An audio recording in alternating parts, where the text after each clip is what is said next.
afternoon, good evening, whichever one it may be.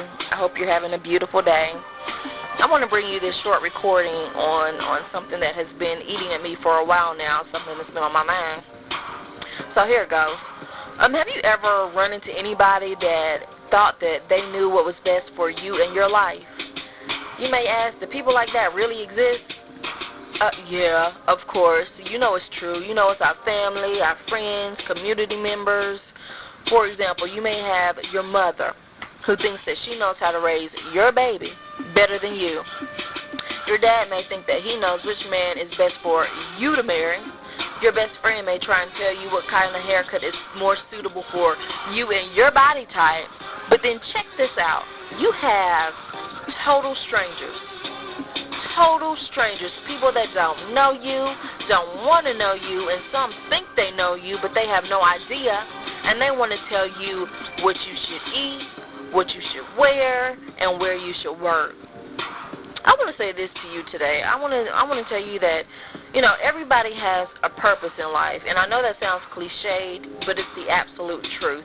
Everybody has a purpose in life, and it was divinely inspired, not people inspired. People get that itch to try and define what they think you should be doing in life. When check this out, you may, just may, already be doing what God intended for you to do. You may be the janitor that smiles at the person who is thinking about committing suicide, or the athlete who inspired that young man to work hard to be drafted into the NFL.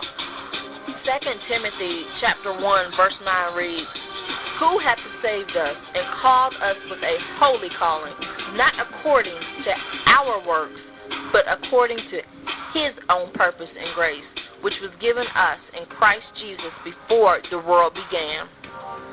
I think it's cute that everybody thinks that they have the best inside information about the world and where you fit into it.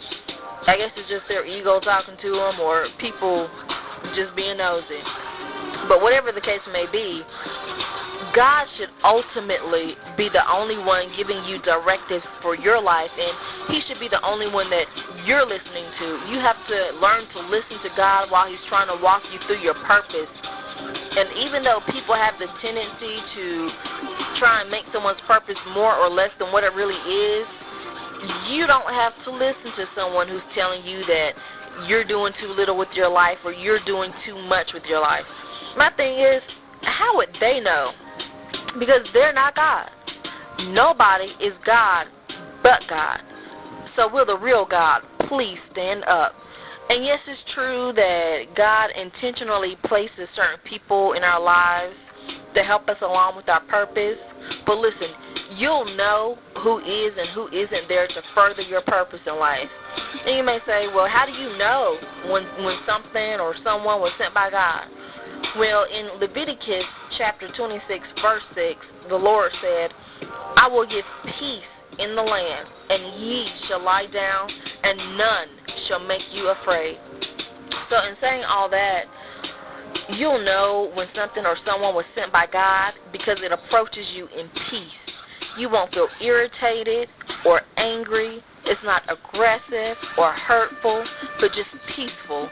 And yes, the truth can be told in love and peace, but it takes a special person to really do that. So the next time somebody you know wants to scratch that itch, that itch that telling you what they think you should be doing in life, you tell them this. They're going to get mad. They're probably going to get offended. People get offended when you don't listen to what they have to say, or they can't show their authority over you. But you tell them this. You say, "I appreciate you loving and caring about me, but we have it worked out already." They're going to say, "Who is we?" You let them know. You say, "Hey, I have my own personal trainer, navigation system, lawyer, doctor, counselor, eHarmony," and yes, I said eHarmony, "and employment consultant, and his name is who? None other than Jesus," okay? So before you feel inclined to live your life according to someone else's standards, Remember that we were all given a purpose for our lives, and God will walk us through our purpose on His time, not on everybody else's time. So take this with you. Psalm chapter 37 verse 4 reminds us to delight thyself also in the Lord, and He shall give thee the desires of thine heart. Note that it did not say, delight thyself also in other people that think they know what's best for your life. It says, delight thyself also in the Lord, and He shall give thee the desires of thine heart. May God bless you and keep you.